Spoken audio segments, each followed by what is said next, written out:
नवरात्रि आने से पहले शुरू हो गई मंदिर की साफ सफाई। आज अमावस्या भी था और बहुत सारे काम के साथ साथ नवरात्रि के आने से पहले बहुत सारी चीज़ों की तैयारी करनी थी। तो आज मैं आप सभी को अपना व्लॉग शेयर कर रही हूँ। राधे राधे दोस्तों, आपके अपने चैनल में आप सभी का स्वागत है। तो आज मैं अपना घर के मंदिर में लग गई साफ सफाई।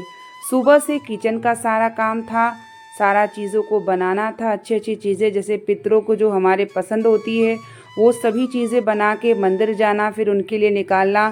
फिर सुबह से लेके दोपहर तक तो ये काम चला। फिर किचन की साफ़ सफाई के बाद मैं जुट गई मंदिर की साफ़ सफाई, क्योंकि जो मंदिर है मेरा थोड़ा भले ज़्यादा छोटा बहुत बड़ा नहीं है, लेकिन आसपास जो चीज़ें हैं मैं उसको बहुत डेकोरेट करके रखती हूँ। और हमें अक्सर तो मैं साफ़ सफाई करती हूँ, लेकिन नवरात्रि आने पर पूरे जाला वगैरह मारना, तस्वीर वगैरह एक एक करके पोंछना और ये सब साउंड बॉक्स वगैरह है सबको हटा हटा के सफाई करनी थी। आज का जो दिन भर मेरा हाल गया ये पूछो ही मत आप। सुबह से लेके शाम तक मेरा कंटिन्यू काम चलता रहा और साफ़ सफाई कर लेने के बाद जब वो देखने को हुआ कि हाँ एकदम साफ़ हो गया, तब बहुत ही अच्छा लगा। लेकिन उसके पहले तो हालत पूछे ही मत, क्योंकि सुबह से लेके सब कुछ किचन का काम करना, बर्तन क्लीन करना, झाड़ू पोछा, मंदिर की सफाई, बच्चों को देखना, साथ में हर त्योहारों को भी कैसे बिताना, ये कितना मुश्किल का काम होता है। लेकिन जब एक शरीर स्वस्थ हो पाती है तभी ये सब काम हम कर पाते हैं।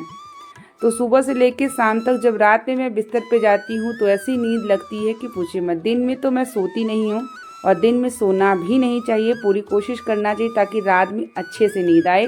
और साथ ही जब दिन में सोते हैं ना तो लक्ष्मी की कृपा नहीं होती, ऐसा कहा जाता है कि घर की गृहिणियों को दिन में नहीं सोना चाहिए।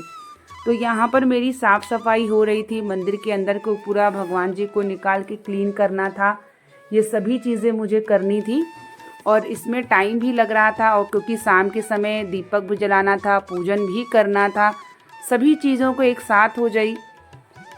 और इधर टीवी चल रही थी तो बच्चे अपना टीवी एंजॉय कर रहे थे और इधर मेरी साफ़ सफाई चल रही थी। जब हमारे त्यौहार होता है, या दीपावली हो गई, या होली हो गई, या नवरात्रि हो गई, इन सब चीज़ों दिनों में बहुत सारे काम बढ़ जाते हैं। सबसे बड़ा काम होता है साफ़ सफाई का। डेली की तो हम साफ़ सफाई करते ही हैं, लेकिन जो डीप क्लीनिंग होती है, डस्टिंग करना, हटा हटा के एक एक चीज़ को साफ़ सफाई करना, उसमें कितनी मेहनत लगती है। जो लोग ये काम करते होंगे उन्हें ज़रूर पता है।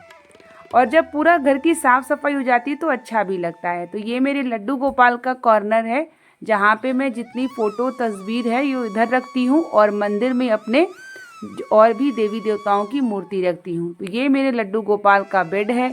इधर मैं अपना पूजा की भी कल की तैयारी, पूजा सामग्री सब आ चुकी है मेरी, और उन सब पूजा सामग्री को भी सब निकाल के रख लेना है। और क्योंकि कल सुबह जल्दी उठना है, जल्दी उठ के सब तैयारियां करनी है, पूजन करना है।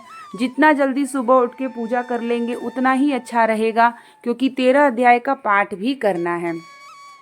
अब मैं आ गई अपने मंदिर के अंदर और मंदिर के अंदर पूरी साफ़ सफाई करूँगी। यहाँ कपड़े वगैरह बिछाना है, झालर वगैरह तो लगा है, माले वगैरह मैं धुल के रख चुकी हूँ, उसको सजाऊँगी कल सुबह। आम के पत्ते का बंदरवाल वगैरह तैयार करना है, खुद भी तैयार होके पूजन करना है। क्योंकि जो भी हम सभी महिलाएं अगर तैयार होकर के पूजन करते हैं तो माता रानी प्रसन्न होती हैं। अगर सुहागिन है तो हम सभी को पूरा तैयार होके पूजन करना चाहिए। तो इधर बगल में मेरा रैक वगैरह है, सब चुनरी वगैरह सब आ चुकी है और पेपर वगैरह लगा करके मैं साफ़ सफाई कर ली हूँ। और आप देख सकते हैं कि मेरी मंदिर साफ़ सफाई होने के बाद कुछ ऐसा लगा। यहाँ पर जब सफाई करने के बाद देखिए कितनी चीज़ें निकली हैं, जिसको सब हटाना है और ऐसी जगह रखना है कि पैरों से न लगे, इस बात का भी ध्यान है। मंदिर के ऊपर की भी पूरा क्लीन कर दूँगी। कुछ कपड़े हैं जो उसे धुलना भी है, बारिश का मौसम है, अगर समय मिला तो कपड़े भी धुल लूँगी, नहीं तो फिर 1-2 दिन बाद धुलूँगी, क्योंकि मौसम का कोई पता नहीं है। यहाँ देखिए मेरी मंदिर हो चुकी है एकदम साफ़। और जब मंदिर साफ़ हो गई और जब चमकती रहती है, झालर जलता रहता है ना, बहुत ही अच्छा लगता है। तब तक मैं आ गई टेबल पे और इधर मेरी बेटी पूरा कलर फैला के रख चुकी थी। मैंने बोला ना, सुबह से उठ के शाम तक मेरी यही हालत होती है, एक तरफ सफाई करो तो दूसरी तरफ बच्चे पूरा फैला देते हैं। और इधर जब मैं बिज़ी थी तो वो जब मन आई अपना कलर करेगी, कलर करके सारी चीज़ों को फैला करके चल देती है। फिर बच्चों को डांटना समझाना बहुत मुश्किल होता है। और अभी तो 10 दिन की छुट्टी भी हो गई है, पूरे नवरात्रि दशहरा कैसे क्या होगा सब ये तो बच्चे ही और मैं ही जानूंगी, क्योंकि इतने दिन में बच्चे जब स्कूल जाते हैं थोड़ा समय मिलता है घर को साफ कर। और मेरा चाहे मैं कितना भी यूट्यूब पे काम करूं, चाहे कितना भी बिज़ी रहूं, लेकिन मैं अपने घर को एकदम मेंटेन और साफ़ करके ही रखती हूँ। और अगर घर गंदा रहा तो मेरा मन नहीं लग सकता और मुझे ऐसा लगेगा कि इस घर में मैं रहने लायक हूँ ही नहीं। मुझे सफाई ही पसंद है, अपने घर को एकदम मेंटेन करके सजा करके, किचन हो गया, चाहे हॉल हो गया, चाहे मंदिर घर हो गया, हर जगह को मैं लेट हो जाता है लेकिन सजा के रखती हूँ। तो देखिए मेरी पूजा सामग्री भी सब तैयार हो चुकी है, क्या क्या मैंने सब मंगाया है, क्योंकि दूसरे वाले चैनल पे मुझे सभी वीडियो शेयर करनी होती है तो उसके लिए मुझे पहले से सब पूजा कर कर के दिखाना होता है। तो कितना काम होता है ये आप समझ सकते हैं।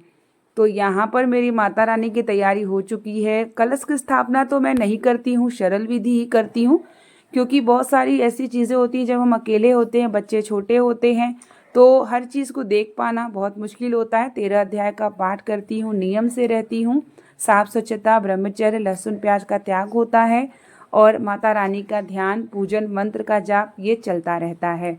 तो इसी तरीके से पूजन करती हूँ, क्योंकि जब हम कलश की स्थापना करते हैं ना तो बहुत ज़्यादा हमें उसमें नियमों का पालन करना चाहिए। और मान लीजिए मासिक पीरियड धर्म आ गया तो फिर संभालना मुश्किल होता है, पूजन करना, अखंड ज्योत, बच्चे तो संभाल नहीं पाएंगे। तो इसलिए थोड़े बच्चे बड़े हो जाएंगे तो उसके बाद जो है 9 दिन का व्रत का अनुष्ठान हम कर सकते हैं। तो यहाँ मैंने पूजा सामग्री इस प्रकार से मंगाया है। अगर आप देख रहे हैं तो आपको भी कुछ आइडिया हो जाएगा। आप खुद से भी कलश स्थापना कर रहे हो या कुछ भी पूजा कर रहे हो तो आप इस तरीके से अपना सामान को मंगा सकते हैं।